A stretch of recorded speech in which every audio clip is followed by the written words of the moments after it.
Leo Tolstoy spent much of his later life troubled by a particular fear, not of death, but of reaching the end of life having never truly lived it. Despite his success as a novelist and moral thinker, Tolstoy became increasingly preoccupied with a question many of us carry. How do we live without losing ourselves to habit, distraction, and constant motion? His most important advice is the one thing we all struggle to do. He wrote, "If, then, I were asked for the most important advice I could give, that which I consider to be the most useful to the men of our century, I should simply say, in the name of God, stop a moment, cease your work, look around you." It sounds almost too simple, yet it's the one thing most of us rarely do. The world is full of motion, noise, urgency, and pressure. We rush from task to task, convinced that productivity and constant movement equal progress. But Tolstoy believed this kind of restless motion often hides a deeper problem. We are avoiding ourselves. Stopping, truly stopping, forces awareness. It pulls us out of the imagined future and returns us to the real, to the only thing we ever actually have, the present moment. We begin with what's right in front of us, what we see, what we feel, the person we are talking to, the sounds around us. It's a small act, but it reconnects us with reality, with life as it is right now. The philosopher Søren Kierkegaard even suggested that what we call idleness isn't the enemy at all.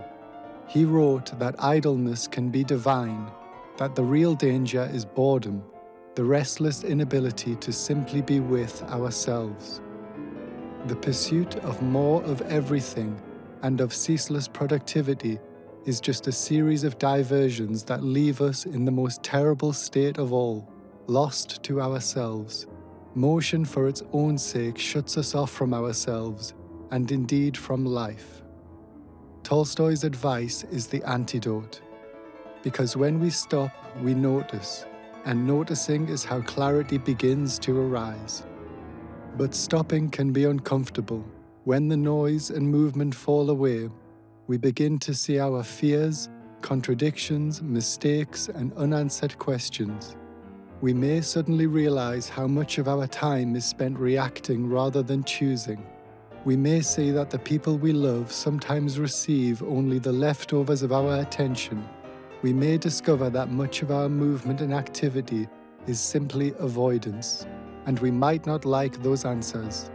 So we tend to keep moving, remaining in a state of perpetual distraction. But the cost of never stopping is high. Life begins to pass by in a blur. We become spectators of our own existence, and perhaps we begin to get a sense that we're skimming over the surface of the depths of our life. But Tolstoy invites us to choose differently. We can build intentional pauses into our day, even 5 minutes of silence in the morning, without any external input, just sitting in awareness. This isn't about abandoning responsibilities, it's about returning to them with more clarity, more energy, and a deeper sense of presence. It is work, one may say it's the true work. The more we stop, the more we see, and the more we see, the more intentionally we choose. We begin to notice patterns, which environments drain us, which relationships need our attention, and which activities actually matter. This awareness changes how we live. Relationships thrive on presence, not on panic. Work improves when guided by intention rather than by anxiety. But Tolstoy's advice isn't a one-time revelation. We don't stop once, we stop repeatedly, daily if we can. Slowly we realize that much of our stress is optional, and we cease creating unnecessary problems for ourselves and for others. As French mathematician, physicist, and philosopher Blaise Pascal famously pointed out, all of humanity's problems stem from man's inability to sit quietly in a room alone.